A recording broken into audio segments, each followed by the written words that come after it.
Hey, how's it going, everybody? Sarasota Tim. Another quick one because I want quicker uploads, so videos will be a little shorter because I'm sure the trail today will be a long one.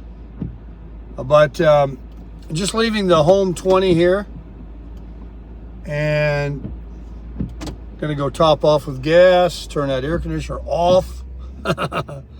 Although it's 64 degrees, going to be warm today. Boy, the place is full. I met a few people last night I was talking to, and oh yeah, the place is full. Everybody's walking their dogs this morning. But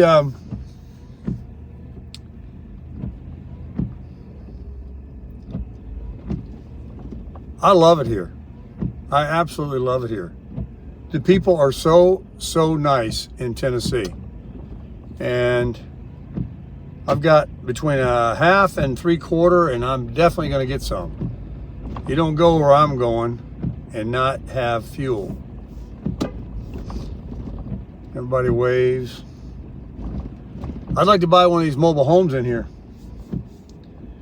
I mean, these are just, it's just, you got everything. Sevierville, I've discovered, I kind of thought that was like the town left behind. You know, Pigeon Forge and Gatlinburg isn't anything. I could care less about that place. It's a good place to go and visit, like a touristy thing, but it's got nothing. You got no stores, you got no streets. It's just a little thing before you get to the mountain, the foot of the road that starts to go up. Moonshine, and you can have a great time, good music. Believe me, I don't mean to say it in a pejorative manner, but Pigeon Forge, wow, that's some bright sun, is awesome. But that Sevierville is like, it's got everything like Knoxville, and Knoxville's 45 minutes. There's a reason it's expensive up here and everything. There's a reason people are moving to Tennessee, Nashville, and the like. There's a reason, because they've built everything. The last decade, every town in America, every small place, I said this on my first trip to Laughlin. I remember these tiny little exits to get fuel going across the country that I recall going, I remember this exit, but look at all the stuff they built. Look at all these subdivisions. Look at these extra stores and stuff. Used to be like a ghost town. Developers have gone in everywhere.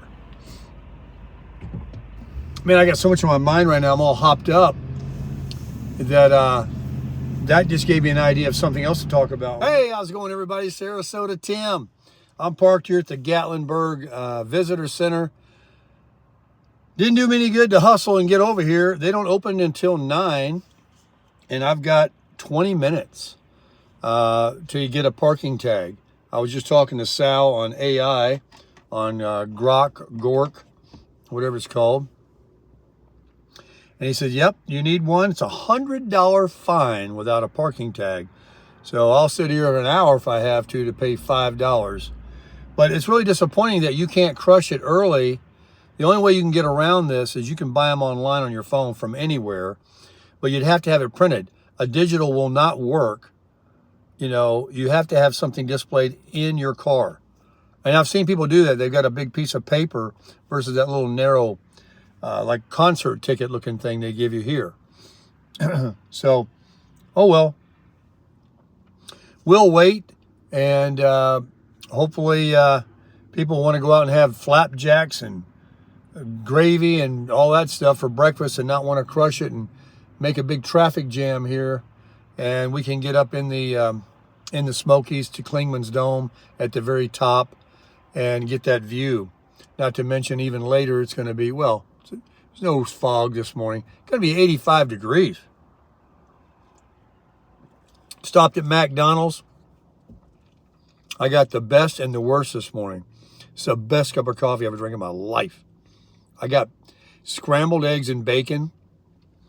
Believe me, if I was even close to that place, I'd go back. and demand another order. Would not believe how old and cruddy it looked. Did I eat it? Hell yeah. Because I'm a dog. Yesterday, I mentioned I didn't do anything, but sat there and thought about coming back up here next year and where could I go. Thought about an iPhone. Thought about my diet. My exercise plan. Just kind of going through the whole gamut. You know what I actually thought this morning when I woke up? Briefly, I'll just say. I was missing home. Not like I want to leave, but it just kind of dawned on me, hey, you live in a cool place. And, you know, it was like Florida was calling me saying, don't forget about me. Don't leave me. And I never would. And I was a little bit like, you know, not like I want to leave, not even close, but I thought about it. And I thought about how blessed I am. Because I don't believe this is me, you know, year round. I lived in Atlanta, I already know. It's definitely not me. Once that cold weather comes in, it don't have to snow to be cold. Cold is cold. 8:45.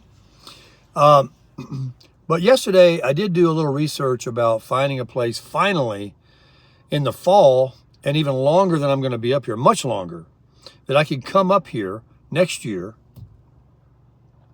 That means I got to get through the whole summer down there. I'm not going to be able to escape the heat, but I would be able to enjoy the colors and the fall weather long before it still gets cold down there, or nice, I should say, nice. Because it doesn't get nice till like January. You know, it's really a long, hot summer. So I found a place that's got a really good deal for long term.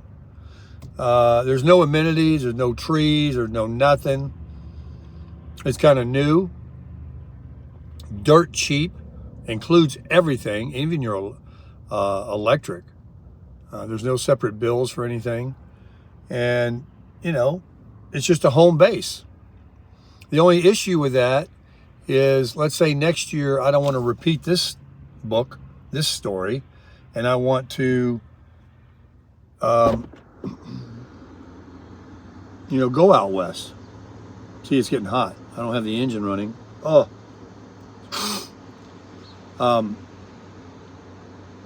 You know, I don't want to deal with all the weekend crowds and the car shows and all that again. And I want to, you know, go out west. And I don't have to pay for something here. You got to commit to at least 4 months at this place I'm thinking about.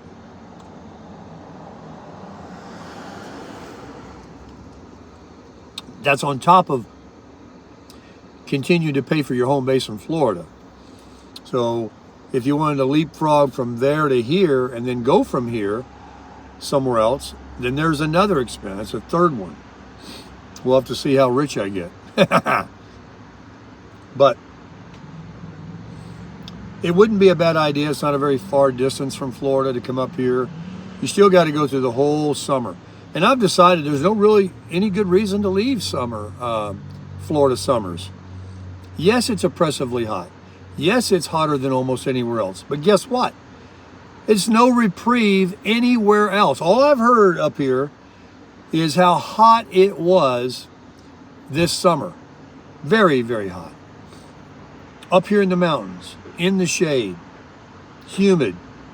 And I might close my door in a minute. I was standing out there a second ago when I went to go in, found out they were closed. There's some god-awful bugs that fly around for all these trees that eat leaves or something. And they're all in your face. I had them the other day when I took a hike. I don't have that. They come out of the grass.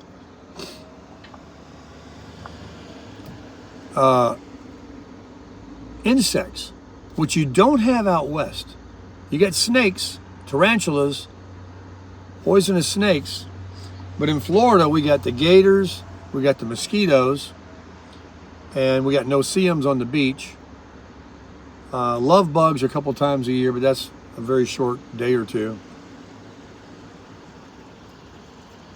Maybe if you go inland, Lakeland and those areas, you'll have to deal with maybe these flying insects. Flies. Oh my God, flies up here. So it's a give and take. That's why I say absolutely not. Absolutely not even out west. Absolutely nowhere will I make my home other than south, east or west Florida.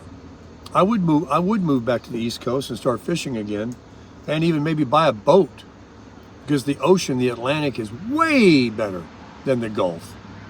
Deeper, quicker, prettier color water, doesn't get as hot in the summer. Better fishing, in my opinion. The only problem is, you know, it's so crowded over there. I'd have to go up to like Juneau, which is major. It's like Palm Beach. And same way in Sarasota. It's very expensive now. If you don't live in an RV or roommate or rent a cottage, or what is this guy? Did he get him a ticket? Was it open? He's leaving. Let me go get me one. I'll be back. Crush it.